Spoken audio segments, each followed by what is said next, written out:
JEE mains organic chemistry हमारा chapter है general organic chemistry और हम मेंस के प्रीवियस ईयर क्वेश्चंस कर रहे हैं।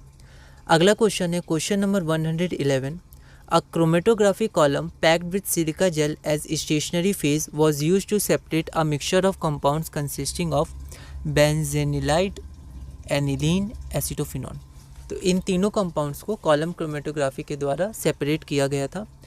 और when the column is eluted with a mixture of solvent, तो जब उसमें सॉल्वेंट डाला गया, ठीक है, क्या सॉल्वेंट था? Hexane is two ethyl acetate 20:80 के रेशियो में जब डाला गया, तो the sequence of obtained compound, तो जो कंपाउंड्स आपके ऑब्टेन हुए उनका सीक्वेंस क्या होगा।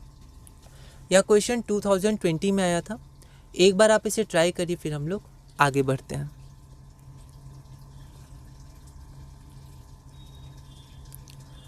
तो यहाँ पर हम लोग देखते हैं कि हमारा सिलिका जेल SiO2 ऐसा होता है, ये पोलर होता है, ठीक है, और जो सॉल्वेंट होता है वो नॉन पोलर होता है।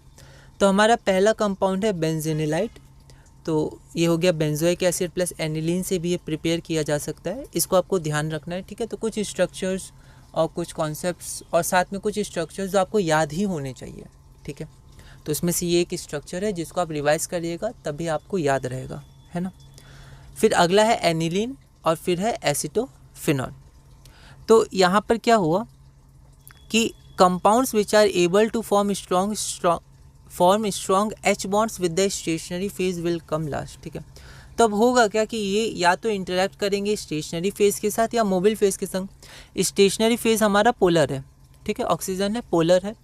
तो ये क्या करेंगे, ये हाइड्रोजन बॉन्ड बना सकते हैं इस पोलर के संग इंटरेक्ट करने के लिए SiO2 के साथ। और अगर ये इंटरेक्ट नहीं करेंगे तो ये हेक्सेन और जो हमारा सॉल्वेंट था इथाइल एसीटेट, इसके संग इंटरेक्ट करेंगे। तो यहाँ पर हम देख सकते हैं कि हाइड्रोजन बॉन्ड बना सकते हैं। ओके, तो यहाँ पर सबसे ज़्यादा हाइड्रोजन बॉन्ड कौन बनाएगा? तो एनिलीन, क्योंकि इसके पास 2 हाइड्रोजन है, फॉलोड बाय बेंजीनोलाइट 1 है, और ये जो है ये इसके संग बना सकता है हाइड्रोजन बॉन्ड, ठीक है। तो सबसे ज़्यादा NH2 बनाएगा, फिर आपका बेंजीनोलाइट बनाएगा, उसके बाद एसिटोफिनॉल। तो यहाँ पर हाइड्रोजन बॉन्डिंग का ऑर्डर होगा, पहला एनिलीन, फिर बेंजीनोलाइट, फिर एसिटोफिनॉल, ठीक है। तो एनिलीन सबसे ज़्यादा इंटरेक्ट कर रहा है तो वो ऊपर रह जाएगा, नीचे नहीं आएगा, ठीक है। और एसिटोफिनॉल सबसे कम इंटरेक्ट कर रहा है तो वो मोबिल फेज के संग ज़्यादा इंटरेक्ट करेगा, तो सबसे नीचे आएगा, और नीचे आएगा तो वहाँ से उसको हम लोग सेपरेट या एल्यूट कर सकते हैं। तो सीक्वेंस ऑफ ऑब्टेन कंपाउंड्स हो जाएगा C, A और B। ओके, अगला क्वेश्चन है question number 112। Assertion reason type है। एसर्शन क्या है कि thin layer chromatography is an adsorption chromatography, और उसका रीज़न दिया गया a thin layer of silica gel is spread over a glass plate of suitable size in TLC which acts as an adsorbent.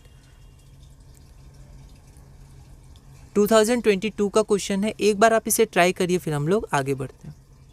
तो यहाँ पर हमें पता है TLC जो है वो एड्सॉर्प्शन क्रोमेटोग्राफी का टाइप है, तो एसर्शन तो सही है।